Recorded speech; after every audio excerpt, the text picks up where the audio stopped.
The secret to success for South Koreans comes from their ability to read situations and conditions. Hi, welcome to the Self-Up. This time, I want to talk about the book The Power of Nunchi by Euny Hong. This book discusses the secrets of happiness and success from Koreans. Nunchi is a form of emotional intelligence that everyone can learn. It helps you to read situations and try to understand what others are thinking and feeling. Nunchi has been used by Koreans for over 5,000 years. I summarized it into 3 key points from this book. First, what is Nunchi? Some sources say that Korea has been attacked 800 times in history, mostly by China and Japan because of its strategic location.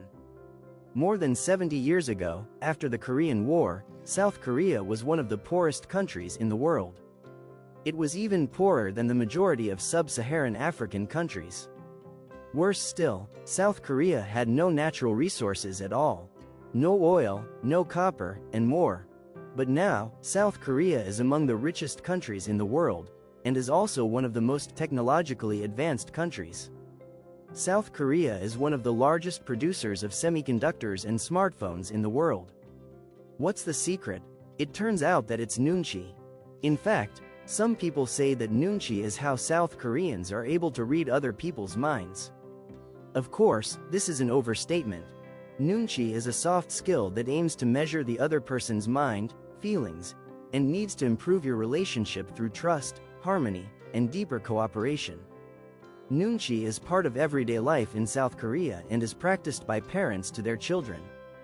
Children in South Korea start learning about Nunchi when they are very young, even as young as 3 years old. Usually they learn in a negative context. For example, if everyone is standing on the right side of the escalator and the child is standing on the left side, the parents immediately scold the child. Why don't you have a Nunchi? This can mean 2 things. One thing means learning to be respectful, and on the other side, learning to blend in with your surroundings. Having a strong Nunchi means that you are always aware and pay attention to words, situations, gestures, facial expressions, and more. This is especially important in South Korean culture, which is a high-context society. Meaning, a lot of communication is not based on words, but on the overall context, which consists of many factors, from body language, facial expressions, traditions, who is present, and even who is silent. In South Korea, the unspoken is as important as the spoken word. And people who notice just the words get half of the message. But this in no way means you only need Nunchi in South Korea.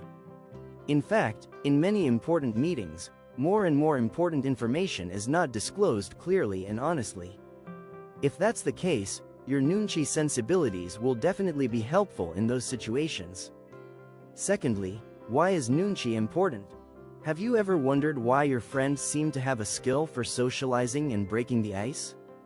Or why your coworker, who in terms of performance is actually not better than you, but why does that coworker get promoted more often? It turns out, the common thread of the person is a soft skill called Nunchi. This is one of the skills that can help you in life and society. Interestingly, South Koreans don't say that you have good Nunchi. Instead, they say you have fast Nunchi. This means that you are a person who is responsive to the dynamic process of changing social information. This makes it easier for them to blend in and connect with others. Also, they won't look ignorant or incompetent. If you have a quick Nunchi, you'll know when to speak, when to keep quiet, and more. Essentially, you'll try not to offend others. Interestingly, Nunchi can be learned. But of course, this skill cannot be learned overnight. It's a practice that must be practiced constantly. There's something interesting about the education system in South Korea. Eun said that when she was in school, students were not given the opportunity to ask questions in class. Teachers deliberately gave students unclear information about what equipment to bring to school and where exams would be held. All these mysteries are meant to train Nunchi as part of education.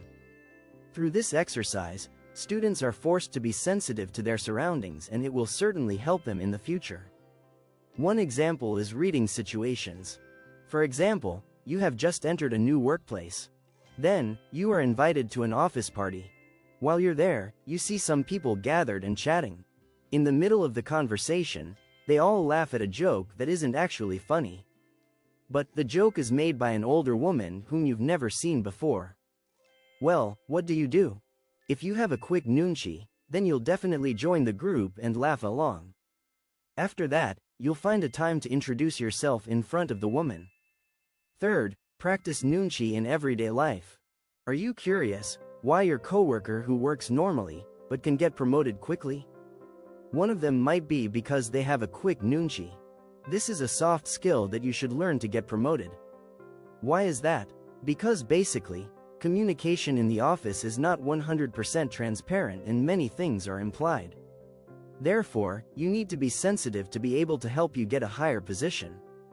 For example, you ask your boss for a promotion, but the company's condition is difficult. Of course, asking directly for a raise is a bad thing. It turns out that you notice that your boss seems to be overwhelmed by many new projects.